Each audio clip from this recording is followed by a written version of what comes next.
एक उम्मीद सुनहरे ख्वाबों की जो आपने देख रखे हैं अपने बच्चों के लिए, सुनहरे कल की सूरत में। उस सुनहरे कल के लिए हम संवारते हैं आपके बच्चों का मुस्तकबिल। यूनिक ग्रुप ऑफ इंस्टीट्यूशन गुज़िश्ता 33 वर्षों से दिखा रहा है रास्तों को मंजिल, उम्मीद को रोशनी, इल्म से अमल की रवायत, बच्चों के रोशन मुस्तकबिल का जामिन।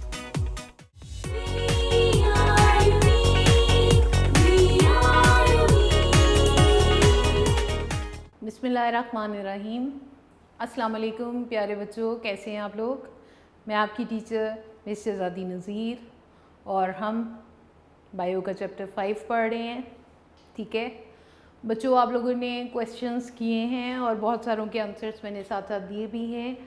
और सब बच्चे ये बात सुन लें कि फ़र्स्ट टर्म में हमारा सिलेबस है 50% of the book. 50% means first chapter से लेकर सेल साइकिल, यानी ये जो चैप्टर हम स्टडी कर रहे हैं इस चैप्टर तक हमारा फर्स्ट टर्म का सिलेबस होगा। ठीक है बेटे, 60 मार्क्स का पेपर होता है, 2 आवर्स का होता है। टर्म पेपर हो या बोर्ड का एग्ज़ाम हो, एक ही जैसे पैटर्न पे होता है। ठीक है, और उसमें आपके पास 12 MCQs होते हैं। फिर उसके बाद आपको 3 पोर्शंस में शॉर्ट क्वेश्चंस दिए गए होते हैं, जिनके हर तीनों पोर्शन में से आपको 5-5 शॉर्ट सिलेक्ट करने होते हैं, यानी कि आपको 15 शॉर्ट टोटल करने होते हैं 30 मार्क्स के। ठीक है, और उसके बाद एट द एंड आपको 3 लॉन्ग क्वेश्चंस दिए गए होते हैं। याद रखिएगा, 3 लॉन्ग क्वेश्चंस के AB पार्ट्स होते हैं और उन तीनों में से आपको कोई से 2 अटैम्प्ट करने होते हैं। ठीक है, ये बात मैं पहले भी आपको बता चुकी हुई हूँ कि बायोलॉजी में आपको बहुत बार रिवाइज करना पड़ता है। एक चीज़ को समझ लेंगे तो that's not enough for you. आपको उसको डिस्क्राइब अच्छी तरह से करना आना चाहिए। इसके लिए आपको उसको याद करना होगा, समझ के फिर उसको याद करेंगे तो इंशाल्लाह it will be good for you. ठीक है बेटे, और दूसरी बात ये कि अब मैं साथ साथ वो जो टॉपिक आप लोग रिवाइज करने की कह रहे हैं और ये कि मुझे लगता है कि वो टॉपिक बच्चों को ज़रूर आने चाहिए, तो मैं साथ साथ उनको भी अब एक्सप्लेन इंशाल्लाह ताला करती जाऊंगी। ठीक है बेटे, और ये याद रखिएगा कि मैं यहाँ पर जितने भी टॉपिक्स के साथ जो भी लास्ट ईयर्स में क्वेश्चंस आ चुके हैं वो ज़रूर बताऊँगी, लेकिन इसका मतलब ये बिल्कुल नहीं होगा कि वो आपके लिए कोई गैस है या आपको पेपर में एज इट इज़ ही तैयार करने के वो आपको पेपर में आ जाएगा। पेपर में कैसे क्वेश्चंस आती हैं, आपको किस तरह से पूछा जाता है, it depend on your preparation. ठीक है, मेरे बोले हुए क्वेश्चंस आते हैं या नहीं आते हैं इस पे मत रहिएगा, क्योंकि आप देख रहे हैं कि बायोलॉजी में बहुत ज़्यादा लेंथी है, टॉपिक हैं बहुत सारे, इसलिए उसके अंदर ऑप्शंस होती हैं कि कोई भी एक टॉपिक जो है आपको लॉन्ग में पूछा जा रहा है, उसी से रेलिवेंट आपसे शॉर्ट में भी पूछा जा सकता है, कुछ भी पॉसिबल है। इसलिए आपने पढ़ना थॉरली है।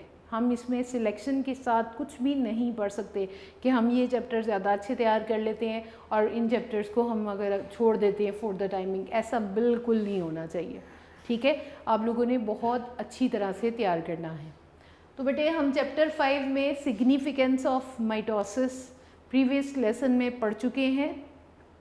सिग्निफिकेंस ऑफ माइटोसिस, सिग्निफिकेंस का मतलब ही इम्पॉर्टेंस है। तो इम्पॉर्टेंस ऑफ माइटोसिस हमने देखी कि माइटोसिस होती क्यों है, कहाँ कहाँ पर हो रही है और उसकी क्या इम्पॉर्टेंस है। हमने कहा कि जी ये बहुत ज़रूरी है ग्रोथ और डेवलपमेंट के लिए। सेल रिप्लेसमेंट में माइटोसिस होती है, सेल रिप्लेसमेंट में माइटोसिस होती है तो सेल नए सेल्स पुराने सेल्स को रिप्लेस करते हैं। उसके बाद बेटे हमने रीजनरेशन में देखा कि बहुत सारे ऑर्गेनिजम्स अपने बॉडी पार्ट्स जो उनके वेस्ट हो जाते हैं या लॉस्ट हो जाते हैं तो वो उनको रीजनरेट कर लेते हैं by the process of mitosis.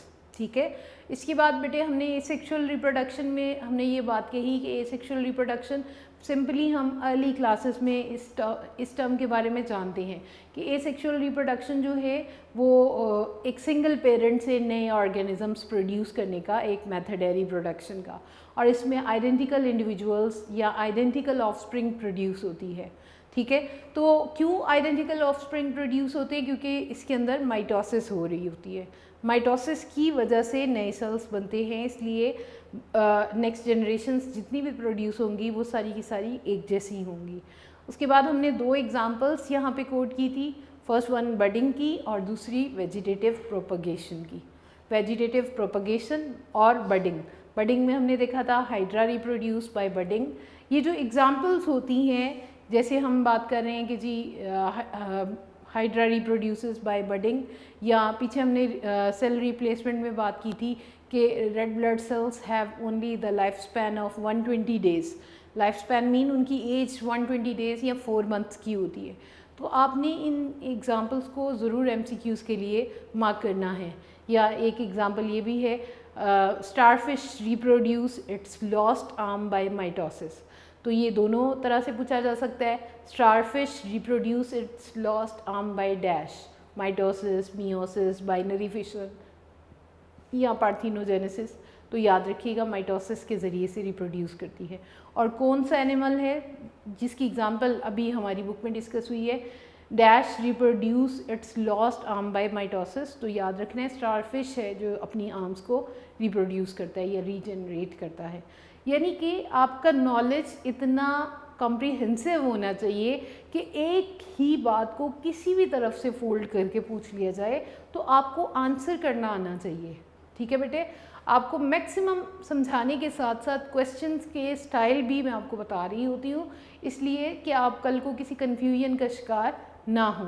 ठीक है, और डायग्राम्स भी ज़रूर बनानी है, as I have told you in previous lectures.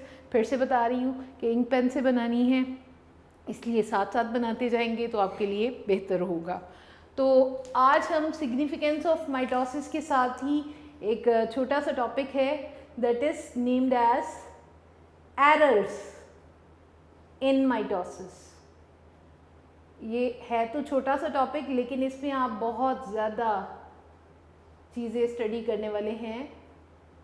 Errors in mitosis, ये लॉन्ग में भी आ सकता है, एक छोटा सा पैराग्राफ है, लेकिन पूछा जा सकता है, बाद में डिस्कस करती हूँ, पहले बताती हूँ। अब देखिए बेटे, नॉर्मली सेल डिवाइड हो रहे हैं। क्यों हो रहे हैं, किस बेस पे हो रहे हैं, कब सेल ने डिवाइड होना है और कितने नए सेल्स बनने हैं, कौन है जो इनको कंट्रोल कर रहा है? यस, सेल के अंदर मौजूद genes. Basically genes are the boss of the cell. किस सेंस में बॉस हैं?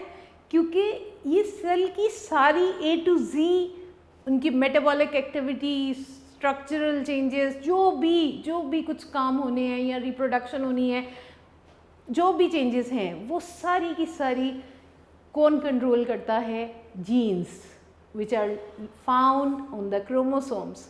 आपको पता है एक सेल के अंदर न्यूक्लियस है, न्यूक्लियस के अंदर क्रोमोसोम्स हैं, और क्रोमोसोम्स के ऊपर, क्रोमोसोम्स के अंदर जीन्स पाई जाती हैं। And genes are responsible to control all the cell functions और सेल की तमाम एक्टिविटीज़ को। तो यहाँ पर सेल ने कब माइटोसिस करनी है, किस टाइम पे करनी है और कितनी बार करनी है, नंबर और timing of mitosis is controlled by genes. ठीक है बेटे, एक बात को पहले आप कॉम्प्रिहेंसिव वे से समझ लें कि ये माइटोसिस जो है ये हमेशा कंट्रोल्ड फॉर्म में होती है। कंट्रोल्ड किस तरह से होती है? जीन्स इसकी टाइमिंग को और कितनी बार कौन से सेल ने कितनी बार डिवाइड होके नए सेल्स, डॉटर सेल्स बनाने हैं, it is controlled by genes. अगर जीन्स इसको कंट्रोल ना करें तो एरर्स आ सकते हैं, और इवन के इन एरर्स की वजह से ह्यूमन बॉडी या ऑर्गेनिजम्स के अंदर कैंसर जैसी बीमारियां भी डेवलप हो जाती है, कैंसर डेवलप हो जाता है। अब हम देखते हैं कि कैसे कैंसर डेवलप होता है और माइटोसिस में एरर्स आ जाएं तो क्या होगा। फर्स्ट ऑफ ऑल आपने ये बात याद रखनी है, jeans control the timing and number of mitosis. कब किस वक्त होनी है और कितनी बार होनी है, जीन्स कंट्रोल करते हैं। ठीक है, माइटोसिस को कौन कंट्रोल करता है, जीन्स कंट्रोल करते हैं। और अगर इनमें एरर्स आ जाएं, अगर माइटोसिस नॉर्मल ना हो तो कैंसर जैसी बीमारियां भी हो सकती हैं। होता क्या है, इन जीन्स में समटाइम म्यूटेशंस आ जाती हैं। म्यूटेशन में अगर इन जीन्स, म्यूटेशन में अगर इन जीन्स, अब होगा क्या कि जीन्स जो नॉर्मल सेल डेवलपमेंट को, सेल रिप्रोडक्शन को माइटोसिस के ज़रिए से कंट्रोल कर रहे थे, वो यहाँ पे चेंज हो गए हैं, उनके अंदर कुछ चेंजेस आ गई हैं। सडन चेंजेस को तगय्युरात, म्यूटेशन का मतलब ही तब्दीलियाँ हैं, चेंजेस हैं। ठीक है, और ऐसी चेंजेस आई हैं जो कि नॉर्मल जो सेल की टाइमिंग को कंट्रोल कर रहे थे, डिवाइड होने की टाइमिंग को, और number off timings, number of divisions को कंट्रोल कर रहे थे कि अब इतने टाइम में सेल ने माइटोसिस के ज़रिए से इतनी बार डिवाइड होना है। ठीक है, टाइम और टर्न्स कि कितनी बार डिवाइड होना है। अब जब म्यूटेशन आ गई है, म्यूटेशन हो गई है सेल की जीन्स के अंदर, कुछ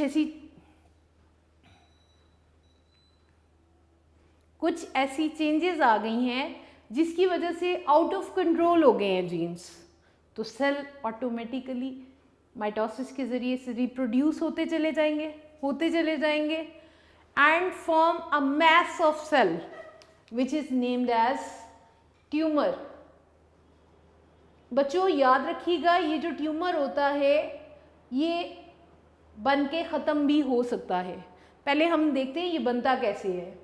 ठीक है, म्यूटेशन की वजह से जीन्स में चेंजेस आ जाती हैं। म्यूटेशन में अगर इन जीन्स, और वो जीन्स जो हैं वो टाइमिंग को कंट्रोल नहीं कर पाते हैं, and sometime in some parts of body, कुछ हिस्सों में, जिस्म के कुछ हिस्सों में एक मैस ऑफ सेल बन जाता है, ढेर सारे अनकंट्रोल्ड सेल्स बन जाती हैं, which are named as tumour.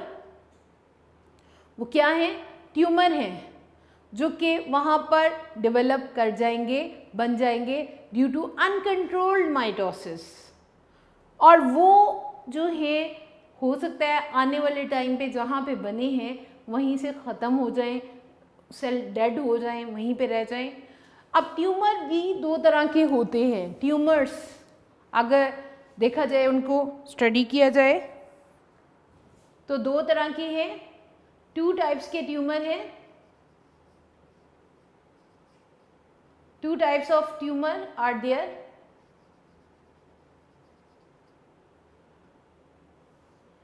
First one is named as benign tumor.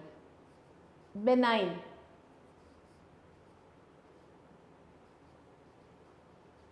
Benign में G साइलेंट है। अगर ट्यूमर या मैस ऑफ सेल जो माइटोसिस के ज़रिए से अनकंट्रोल्ड वे से बना है, remain in its original location, जहाँ पे वो बना वहीं पे ही ठहर गया, वहीं पे ही रह गया, तो वो ट्यूमर कहलाता है बेनाइन ट्यूमर। बेनाइन ट्यूमर, ठीक है बेटे, बेनाइन ट्यूमर।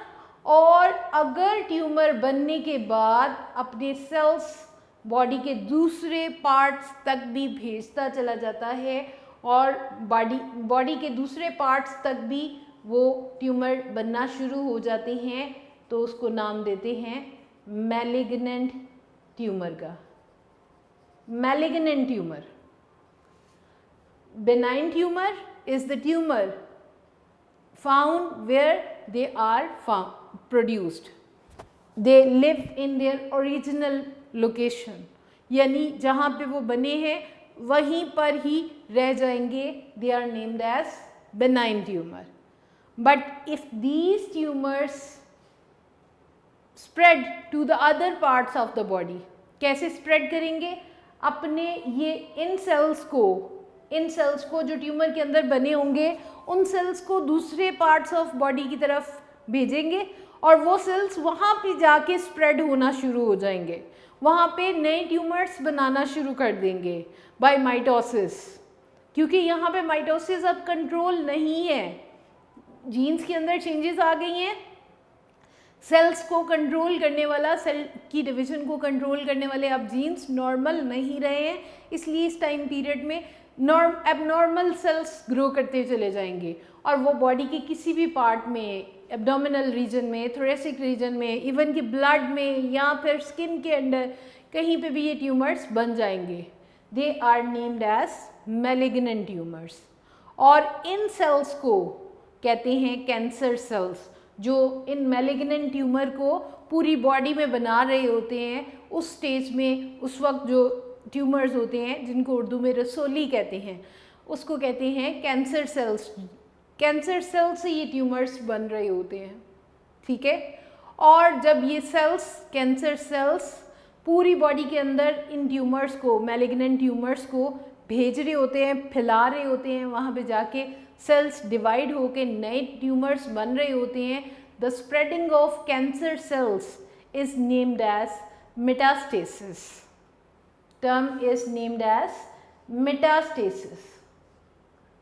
पहले आप इसको अच्छी तरह से समझेंगे, फिर मैं आपको बुक के ऊपर भी मार्क भी करवाऊंगी इन टर्म्स को।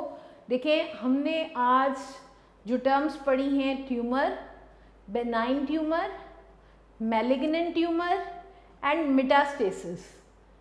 4 terms are there in the errors in mitosis.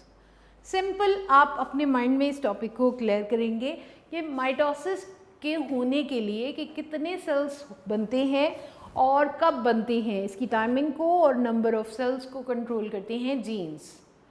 और जीन्स जो है नॉर्मल अगर कंट्रोल करते रहे तो नॉर्मल सेल्स प्रोड्यूस होंगे बॉडी की रिक्वायरमेंट के मुताबिक। लेकिन अगर इन जीन्स में म्यूटेशंस आ जाती हैं, म्यूटेशन मीन्स कि सडन चेंजेस आ जाती हैं, तो उसकी वजह से सेल्स अनकंट्रोल्ड प्रोड्यूस होंगे, यानी सेल्स सेवरल टाइम माइटोसिस करते चले जाएंगे और रिप्रोड्यूस होते चले जाएंगे और मैस ऑफ आउटग्रोथ बन जाएगी, मैस ऑफ सेल्स बन जाएंगे, that are named as tumour. Tumour जब अनकंट्रोल्ड सेल प्रोड्यूस होंगे और बॉडी के किसी हिस्से में इकट्ठे हो जाएंगे, they may be named as tumour. इस स्टेज तक ट्यूमर जब बना है उसी जगह पे रह जाए तो उसको कहते हैं benign tumour. Benign tumour sometime इतना डेंजरस नहीं होता क्योंकि बॉडी उसको वहाँ से ख़त्म करने का मैकेनिज़्म रखती है, वहाँ से उसको ख़त्म हो जाएंगे या वो सेल्स डेड करने का मैकेनिज़्म समटाइम बॉडी के अंदर इतनी इम्यूनिटी होती है कि उन सेल्स को डेड कर देता है। लेकिन अगर ये ट्यूमर्स बनने के बाद दूसरी बॉडी पार्ट्स तक भी अपने सेल्स भेजना शुरू कर देंगे तो वो ट्यूमर बेनाइन नहीं कहलाएगा, बल्कि क्या कहलाएगा, malignant tumour. Malignant tumour, malignant tumours कौन से ट्यूमर्स होते हैं? When their cells spread in the different parts of body.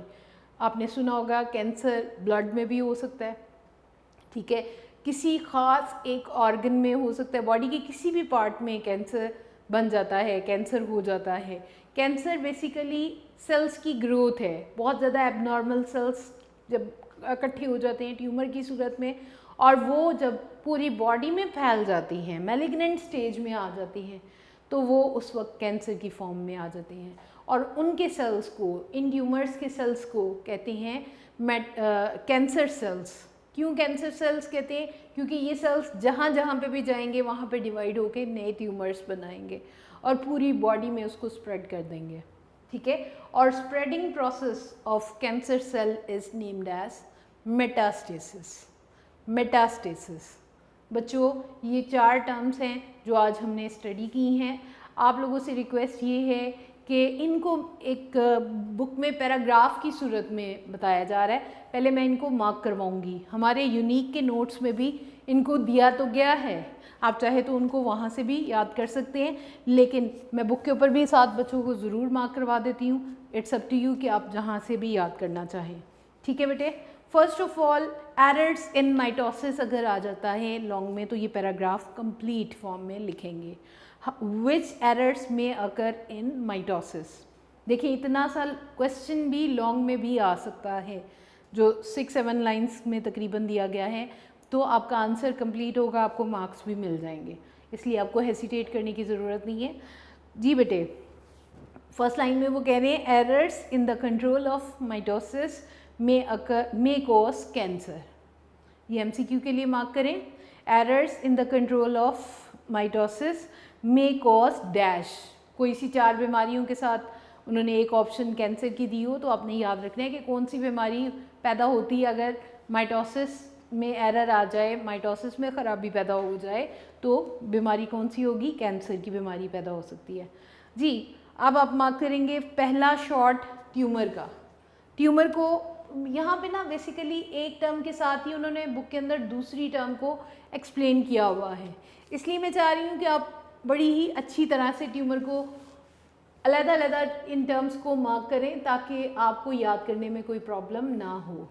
तो ट्यूमर की डेफिनेशन और से सुनिएगा, ऑल सेल्स, फर्स्ट लाइन से, all cells have genes that control the timing and number of mitosis, sometime mutation occur in genes, such genes लिखा हुआ है, आप चाहे तो ठीक है, in such genes and cells continue to divide, it results in growth of abnormal cells called tumor। ठीक है बच्चों, ट्यूमर की डेफिनेशन ये 3 लाइनों की है, फर्स्ट लाइन से लेकर ट्यूमर तक की, अच्छी तरह से मार्क कर लें प्लीज़ बगैर किसी कन्फ्यूजन के। All cells have genes that control the timing and number of mitosis, sometime mutation occur in genes and cells continue to divide, it results in growth of abnormal cells called tumor। जी बेटे, next हमारे पास term जो हमने mark करनी है benign tumour, जी silent है यहाँ पे, benign tumour. Benign tumour क्या है, इसके लिए बच्चों आपको ट्यूमर की डेफिनेशन दोबारा बेनाइन में बतानी होगी, ठीक है। ट्यूमर को पहले अगर आपसे सिंपल ट्यूमर पूछा जाता है तो वो आपने पहले शॉर्ट में मार्क कर लिया है। अब सेकंड शॉर्ट है बेनाइन ट्यूमर, अगेन आप वहीं से मार्क करोगे जहाँ से आपने ट्यूमर को मार्क किया था। बेनाइन ट्यूमर की डेफिनेशन का आंसर होगा all cells have genes that control the timing and number of mitosis, sometime mutation occur in such genes and cells continue to divide, it results in growth of abnormal cells called tumor। और इसके साथ ही आप लिखेंगे अगला sentence, as long as these tumor remain in their original location they are called benign tumor।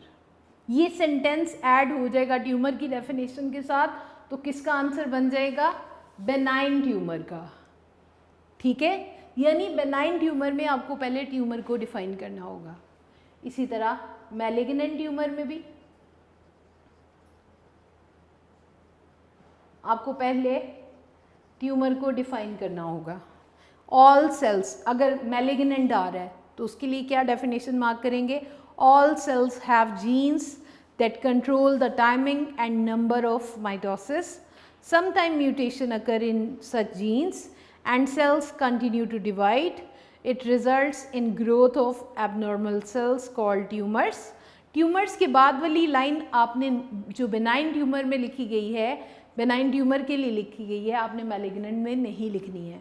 इसके बाद आपके पास जो सेंटेंस है बट इफ़ लिखा हुआ है, बट इफ़ काट के लिखिएगा, if these tumour invade other tissues, if these tumors invade other tissues they are called malignant cancerous tumor and their cells are called cancer cells। ये वाली स्टेटमेंट ट्यूमर के साथ लिखेंगे for the definition of malignant tumour. कहने का मतलब ये है अगर बेनाइन ट्यूमर आता है तो उसमें भी ट्यूमर को पहले डिफाइन करेंगे, और अगर मैलिग्नेंट ट्यूमर आता है तो भी पहले ट्यूमर को डिफाइन करेंगे, ठीक है। जैसे मैंने बोल भी दी है, मैलिग्नेंट ट्यूमर को दोबारा बोलती हूँ, all cells have genes that control the timing and number of mitosis, sometime mutation occur in genes and cells continue to divide, it results in growth of abnormal cells called tumours. और tumour के बाद आप लिखेंगे, एक line छोड़ देंगे, benign वाला sentence अब छोड़ देंगे मैलिग्नेंट में, और फिर बताएंगे if these tumours invade other tissues they are called malignant cancerous tumours and their cells are called cancer cells. ठीक है बेटे, और मेटास्टेसिस की डेफिनेशन भी साथ ही मार्क करेंगे इसके बाद। मेटास्टेसिस